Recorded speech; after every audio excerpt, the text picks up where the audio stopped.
Greetings and salutations all. Peace and namaste. Hi. So it's been a while since we last communicated, and I trust that all is still well in your realms. Oh yeah. It's also been a while since I put myself in front of the lens, so I do apologize for any awkwardness and funny faces that may occur. But I do need to break the ice once again, so the show must go on. Alrighty, so to quickly catch you up, since we last communicated, I have been pretty much laying low and incubating, it seems, while absorbing the abundance of cosmic energies that have been flowing our way since late last year at least, and of course during the recent months. If you're interested in learning more about these cosmic rays, which I'm referring to, or cosmic energies, I've included a link in the description section to a channel that I check out regularly, hosted by Stefan Burns, who uses his science background to explore the realms of energy, metaphysics, and spirituality. It's very informative, and I do recommend you check it out. Today's video is actually inspired by another awesome creator who shares their work on YouTube, Lex Armstrong, whose power-filled music mixes have been fueling my energy for what seems like the last few weeks now. I think it's less than that, but I am so hooked on this music and can't stop listening. I have it for breakfast when I can, during the day it's playing, and at night when I need to unwind from another stressful workday. Today I tune it up, I cue up some of this, and very quickly stresses are released, and I can feel that my spirit is flying once again. Yes, this is another channel that I highly recommend, but new listeners beware, this music is not for regular ears. If you happen to see this Mixmaster Lex, thank you so much for sharing these vibes that have been stirring my incubating energy to sparkle and finally rise again. It is just an amazing feeling, and I have very much gratitude for your creations, for you, and much love and respect too. As part of today's share, I also wish to tell you about an awesome book that I've been reading. I'm almost finished. It's called Iron John, written by Robert Bly. Technically, it is a book about men written by a man. In the book, Mr. Bly clarifies that he is in no way trying to write from the perspective of a woman or share insights about what women might be feeling while going through certain experiences. That being said, as a female, while reading this book, I found the experiences and insights that were shared to be easily relatable, and do recommend this book to be read by both males and females because the information is so valuable. So without further ado, let's dive into that, shall we? So this is my copy of Iron John. Hopefully the visual will show up clearly on your side, and yes, I will add a link in the description section. It'll be an Amazon link, so hopefully you'll check it out and get a closer feel for what it's about. Now, to introduce you to this, of course I can't really read you parts of the book itself, but I will read you a bit from the back and a few excerpts that popped out to give you a taste for what you can expect. So, in this groundbreaking and deeply learned book, Robert Bly, the National Book Award-winning poet and translator, offers nothing less than a new vision of what it is to be a man. Bly's vision is based on his ongoing work with men and reflections on his own life. He addresses the devastating effects of remote fathers and mourns the disappearance of male initiation rites in our culture. Finding rich meaning in ancient stories and legends, Bly uses the grim fairy tale Iron John, in which a mentor or wild man guides a young man through 8 stages of male growth to remind us of images long forgotten, images of a rigorous masculinity, both protective and emotionally centered.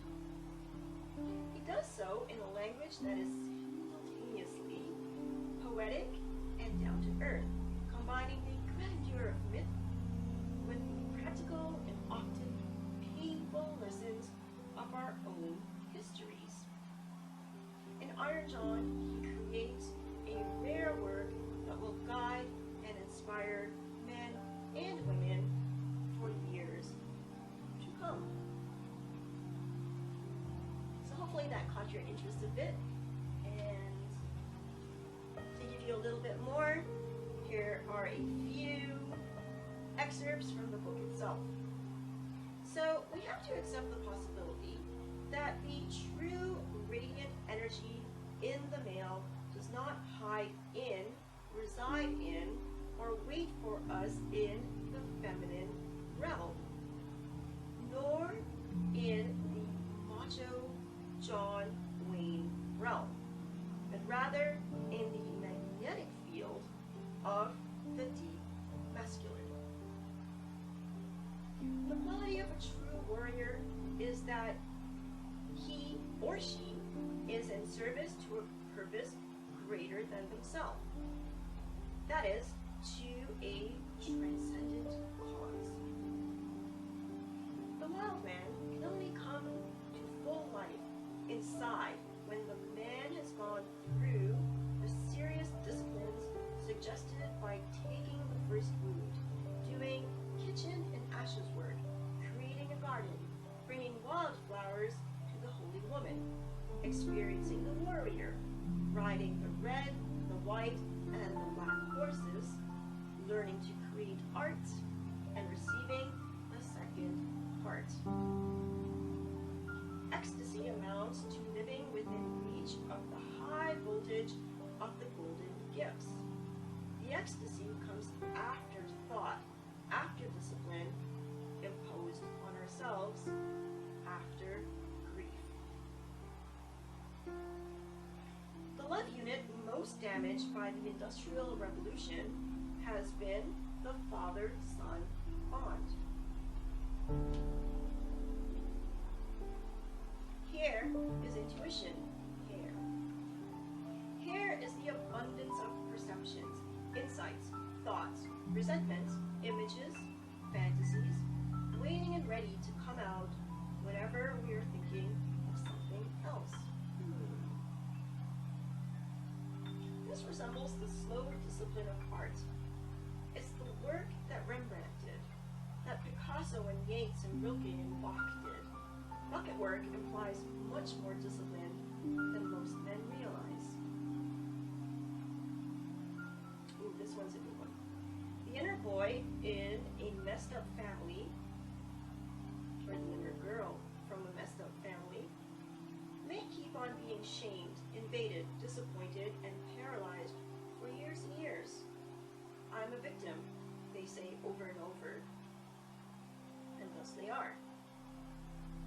But that very identification with victimhood keeps the soul house open and available for still more invasions.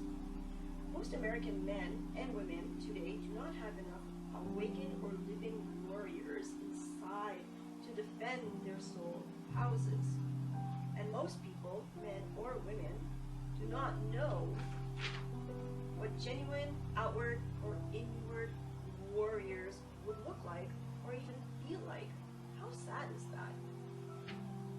I always find it fascinating that most folks seem interested in, or seem more interested in exploring technology, exploring this device in their hand that they keep walking around with and staring into, than really exploring the most amazing wireless technology that's ever evolved in this realm.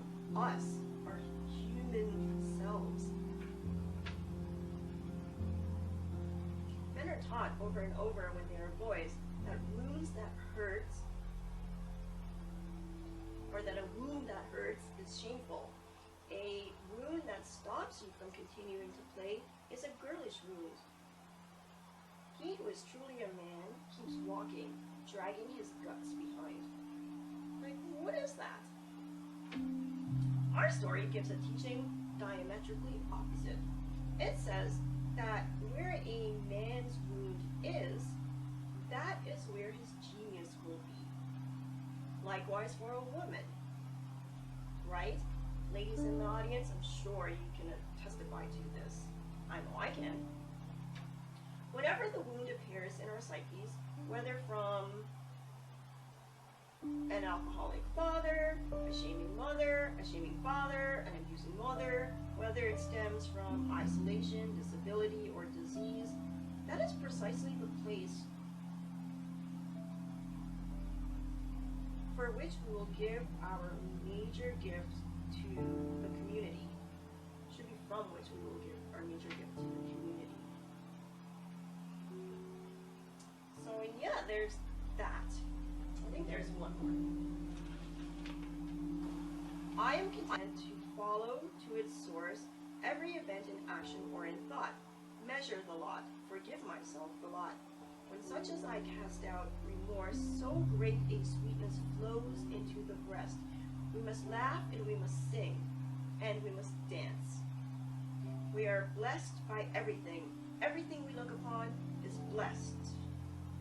And that is from a dialogue of self and soul by William Butler Yeats, quoted by Robert Bly in Iron John. Okay, and lastly, to recap, the 5 lessons from Iron John, basically the importance of male initiation, masculine archetypes, exploring those, healing the wounds of fatherhood, embracing the shadow, and reconnecting with nature. I've said it before and I've said it again, nature is the greatest teacher in our realm. It is above and beyond everything else that is human made. Do you agree or not? Please, you are welcome to share. And on that note, everyone, thank you so much for tuning in. I super appreciate it. And before we conclude, actually, in an upcoming share, I will tell you a bit about what I think is the complement to Iron John. It's another book. This one is titled Women Who Run with the Wolves by Clarissa Pinkola Estes. And it's another awesome one that I'm thumbing through. Not quite halfway there, but so far, so great. If anyone has read this, please feel welcome to share any feedback. I will appreciate it, of course. Okay, so that concludes this episode. As I mentioned just now, thank you so much for tuning in. I super appreciate. Until our paths cross, stay well, be great. Peace out for now. Ciao.